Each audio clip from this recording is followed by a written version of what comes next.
po, good morning or good afternoon, good evening sa inyong lahat yan. So today is Thursday and 9 o'clock in the morning. So magluluto po ako. This is Lori Tornea Vlog. Magluluto po tayo ng gulay. Yan, meron pa ako ditong prinito na isda. At magluluto po tayo ng laswang gulay. So bumili po ako ng ng patola. Mahal ng patola. Yan o, 20 plus. Dun sa Masbate, bubulok lang. Walang bumibili dun sa farm, dun sa ng kuya ko. Nasisira lang siya. Pero dito sa Maynila, sobrang mahal po ng patola. So, sunod itong kamote na orange. Ang mahal, mas mahal pa siya sa kalabasa. Pero gusto ko siya sa ating laswa. At meron po ako ditong okra na binili ngayong umaga. At saluyot. At may nakuha pa akong bunga ng malunggay sa aking backyard. So, ito may kangkong po ako galing ng backyard. So, ayan, gulay po tayo today para mahaba ang buhay.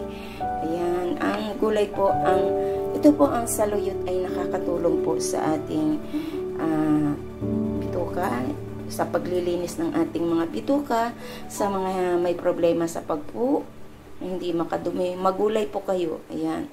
Ang green leafy vegetables po ay malaking tulong po sa atin, lalo na kung tayo ay nagkakaedad na. So ito sa mga high blood, maganda din po itong patola. Ayan, kasi ewan ko, yun, I'm not sure, pero sabi nila nakatutulong yung patola sa pagpababa ng ating malapot na dugo. Yan, hindi ko alam. I'm not sure. Pero, yan lang. So, samahan niyo po ako sa ating pagluluto bilang mga healthy life na pamumuhay. At, ayan, mga lutong probinsya lang po ito. So, thank you so much. And mega love shout out sa pagsama niyo sa aking premiere for tonight. This is Lori Tornea Vlog. Samahan niyo po ako. Tara, luto tayo. So, ayan na po ang ating gulay. Ito ay kangkong at saluyot. Ito naman ang patola, bawang, sili, okra at moringa beans, kamote, bagoong, isda na prito, at meron akong dry na maliliit na shrimps. So, yan po. Samahan niyo po ako sa ating pagluluto. So, ayan, nagpakulo po tayo ng tubig at ilagay po natin dito ang ating bagoong. Ilagay ko po ang pinitpit na bawang, sili, at sunod ko na po yung ating kamote.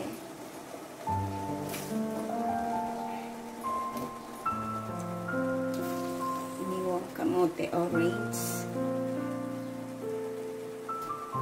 At ang ating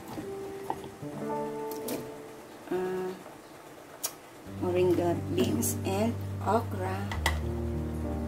Sunod-sunod na natin. Ilagay ko na rin itong shrimps na dried na maliliit. At lagyan ko po siya ng paminta, black pepper.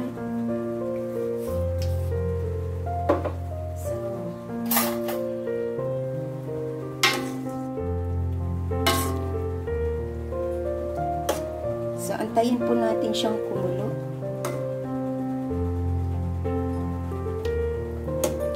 Lagyan ko siya ng asin.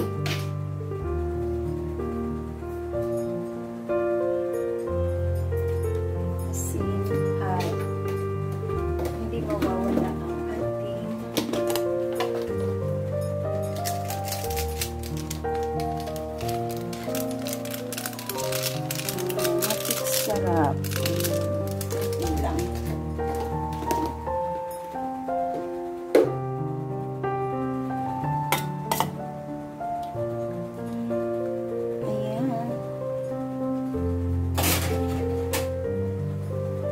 ilagay ko na rin po ang ating patola. Madali lang naman yan maluto lahat.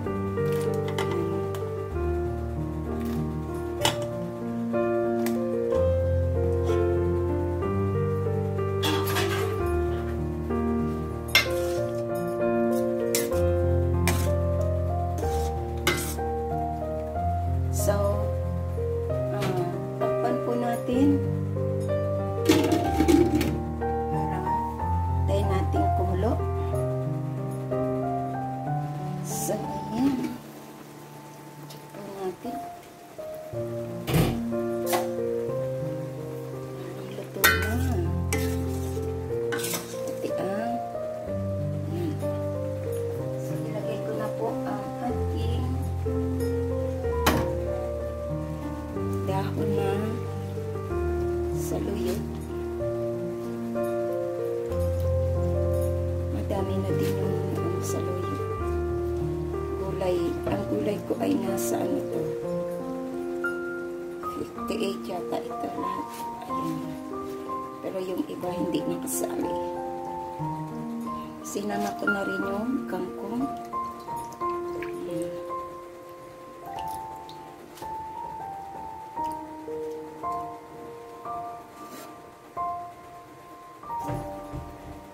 Gulay tayo.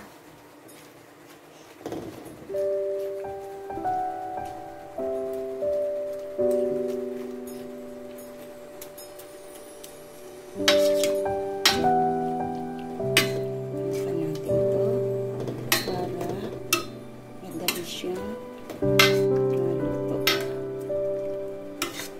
Ayan.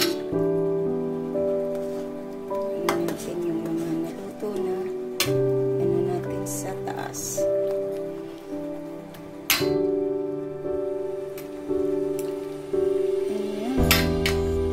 Ating laswa. Sari-sari na yan. Ay, kasarap naman. Oo. Masarap siya. At yan, kunting kulo lang yan. At ilagay na natin ang ating pritong isda. Pero bago pa man, lagyan ko siya ng ating patis. Kasi kulang siya sa patis lang. Sarap na yan. Sabaw mo lang yan sa ano, sa kanin. Kawawa ang bahaw dyan. Diba? Natin na naluto na rin. So, kuloyin lang po natin. Ilagay na natin po itong ating pritong isda sa taas. Pwede po kahit anong prito. Pwede inihaw na po, mas leftover. Ito ay isda talaga na prinito ko kahapon. Tatlo yan, ang isa inulam ko na. Sabi ko ang isa ay ilagay. Magluluto ako ng gulay. Ayan, diba? So, ayan. Takpan ko muna ng sandali at hamuin. After a few minutes, hanuin ko na po at ilalagay ko na po siya sa ating serving bowl. Ayun na, luto na. So, ayan na po ang ating nilutong sinabawang laswa. Ayan, lagyan po natin siya ng sabaw. Ayan, ang sarap. Higop po tayo ng sabaw nito. Sobrang healthy. At ang gulay natin ay napakasarap po. Ang sarap. Grabe. Nagsama yung ano, yung lasa ng maliliit na shrimps. Ayan. At yung matamis-tamis na mga gulay na labong at okra at moringa, plus ang sarap po ng lasa. Ang ating panimpla ay bagoong at patis. Ayan. Ang sarap ng sabaw. Ayan. Salamat po sa inyong panonood dito sa aking pagluluto ng sari-saring gulay na andyan lang makukuha sa ating palengke o sa ating mga backyard. So, thank you so much po sa inyong pagsama sa aking premiere for tonight sa aking pagluluto. This is Lori Tornea Vlog ay nagsasabing thank you and kain na po tayo. Ayan, sa hindi pa po nakasubscribe ng aking channel, please do subscribe and hit the bell button para lagi kayong updated sa aking mga parating na mga vlogs. Ayan, mixed vlog to. Ayan. Thank you and kain na po tayo. Kuha na kayo ng kanin. Ako, marami dito. Papak lang. Ayan. Ayan. So, mamuhay po tayo ng healthy para lalong tumagal ang ating buhay at malayo tayo sa mga sakit. Thank you. Bye!